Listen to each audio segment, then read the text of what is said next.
أعوذ بالله السميع العليم من الشيطان الرجيم. بسم الله الرحمن الرحيم. ألف لام را تلك آيات الكتاب المبين إنا أنزلناه قرآنا عربيا لعلكم تعقلون. نحن نقص عليك أحسن القصص بما أوحينا إليك هذا القرآن وإن كنت من قبله لمن الغافلين. إذ قال يوسف لأبيه يا أبت إني رأيت 11 كوكبا والشمس والقمر رأيتهم لي ساجدين. قال يا بني لا تقصص رؤياك على إخوتك فيكيدوا لك كيدا إن الشيطان للإنسان عدو مبين. وكذلك يجتبيك ربك ويعلمك من تأويل الأحاديث ويتم نعمته عليك وعلى آل يعقوب كما أتم على أبويك من قبل إبراهيم وإسحاق إن ربك عليم حكيم. لقد كان في يوسف وإخوته آيات للسائلين إذ قالوا ليوسف وأخوه أحب إلى أبينا منا ونحن عصبة إن أبانا لفي ضلال مبين. اقتلوا يوسف أو اطرحوه أرضا يخل لكم وجه أبيكم وتكونوا من بعده قوما صالحين. قال قائل منهم لا تقتلوا يوسف وألقوه في غيابة الجب يلتقطه بعض السيارة إن كنتم فاعلين. قالوا يا أبانا ما لك لا تمنى على يوسف وإنا له لناصحون. أرسله معنا غدا يرتع ويلعب وإنا له لحافظون. قال إني ليحزنني أن تذهبوا بي وأخاف أن يكون الذئب وأنتم عنه غافلون. قالوا لئنك له الذئب ونحن عصبة إنا إذا لخاسرون. فلما ذهبوا به وأجمعوا أن يجعلوه في غيابة الجب وأوحينا إليه لتنبئنهم بأمرهم هذا وهم لا يشعرون. وجاءوا أباهم عشاء يبكون قالوا يا أبانا إنا ذهبنا نستبق وتركنا يوسف عند متاعنا فأكله الذئب وما أنت بمؤمن لنا ولكنا صادقين. وجاءوا على قميصه بدم كذب قال بل سولت لكم أنفسكم أمرا فصبر جميل والله المستعان على ما تصفون. وجاءت سيارة وأرسلوا والده فأدلى دلوه قال يا بشرى هذا غلام ما سروا بضاعة والله عليم بما يعملون. وشروه بثمن بخس دراهم معدودة وكانوا فيه من الزاهدين. وقال الذي اشتراه من مصر لامرأته أكرمي مثواه وعسى أن ينفعنا أو نتخذه ولدا وكذلك مكنا ليوسف في الأرض ولنعلمه من تأويل الأحاديث والله غالب على أمره ولكن أكثر الناس لا يعلمون. ولما بلغ أشده آتيناه حكما وعلما وكذلك نجزي المحسنين.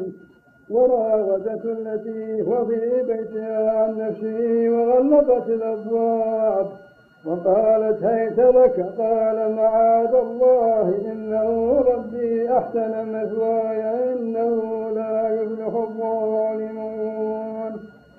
ولقد همت به وهم بها لولا رأى برهان ربه كذلك لنصرف عنه السوء والفحشاء إنه من عبادنا المخلصين.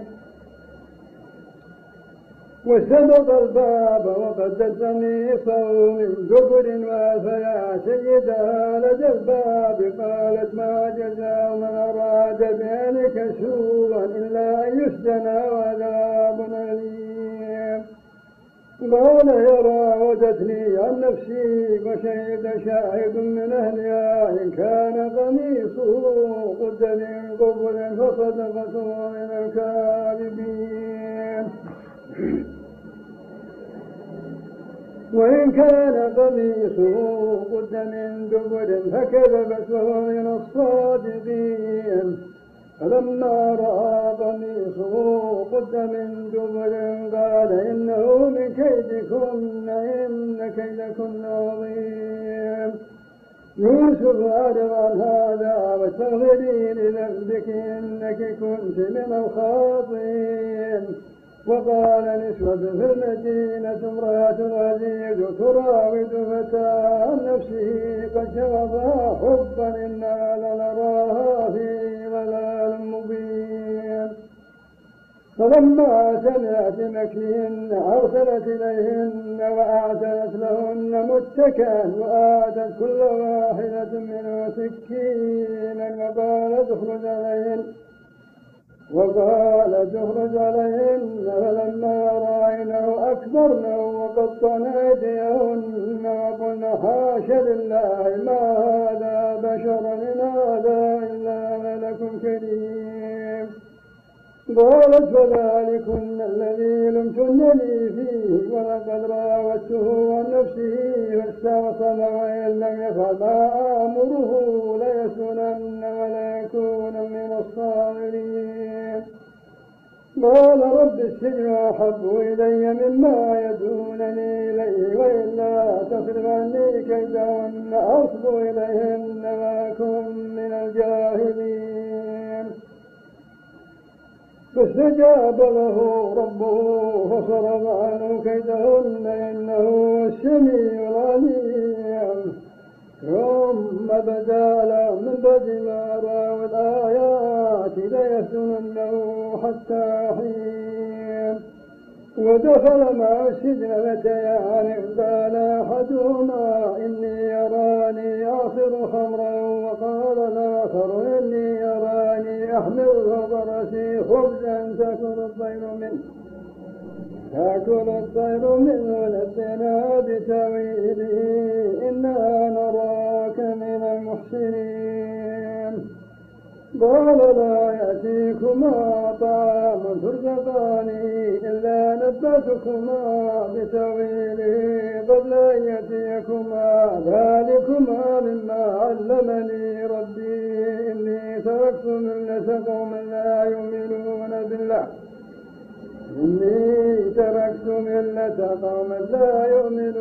بالله وهم بالآخرة هم كافرون. واتبعت ملة آبائي إبراهيم وإسحاق ويعقوب ما كان لنا أن نشرك بالله من شيء ذلك من فضل الله علينا وعلى الناس ولكن أكثر الناس لا يشكرون. يا صاحبي السجن أرباب متفرقون خير أم الله الواحد القهار. ما تعبدون من دونه إلا أسماء سميتموها وأنتم وآباؤكم ما أنزل الله بها من سلطان إن الحكم إلا لله أمر ألا تعبدوا إلا إياه ذلك الدين القيم ولكن أكثر الناس لا يعلمون. يا صاحب السجن أما أحدكما فيسقي ربه خمرا وأما الآخر فيسلب وتأكل الطير من رأسه قضي الأمر الذي فيه تستفتيان. وقال للذي ظن أنه ناج منه اذكرني عند ربك فأنساه الشيطان ذكر ربه فلبث في السجن بضع سنين. وقال الملك إني أرى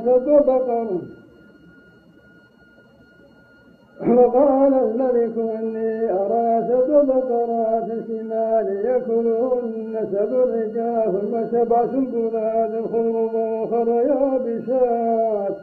يا أيها الملأ أفتوني في رؤياي إن كنتم للرؤيا تعبرون.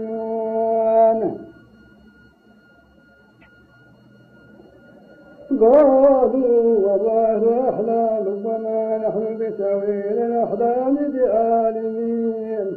وقال الذي نجا منهما وادكر بعد أمة أنا أنبئكم بتأويله فأرسلوني يوسف أيها الصديق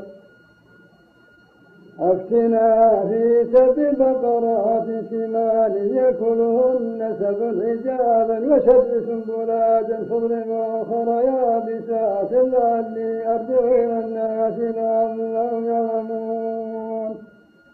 قال تزرعون 7 سنين دأبا فما حصدتم فذروا في سنبله إلا قليلا مما تأكلون.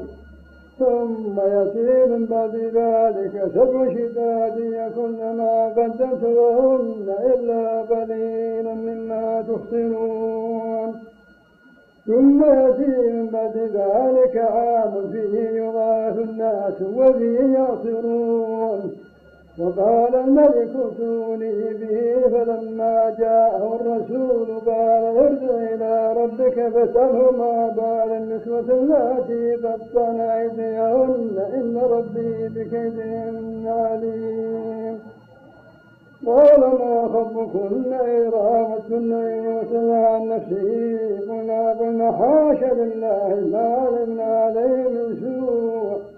قالت امرأة العزيز الآن حق الحق أنا راودته عن نفسه وإنه لمن الصادقين. ذلك ليعلم أني لم أخذه بالغيب وأن الله لا يهدي كيد الخائنين. وما أبرئ نفسي إن النفس لأمارة بالسوء إلا ما رحم ربي إن ربي غفور رحيم. وقال الملك ائتوني به أستخلص لنفسي فلما كلمه قال إنك اليوم لدينا مكين أمين. قال اجعلني على خزائن الأرض إني حفيظ عليم.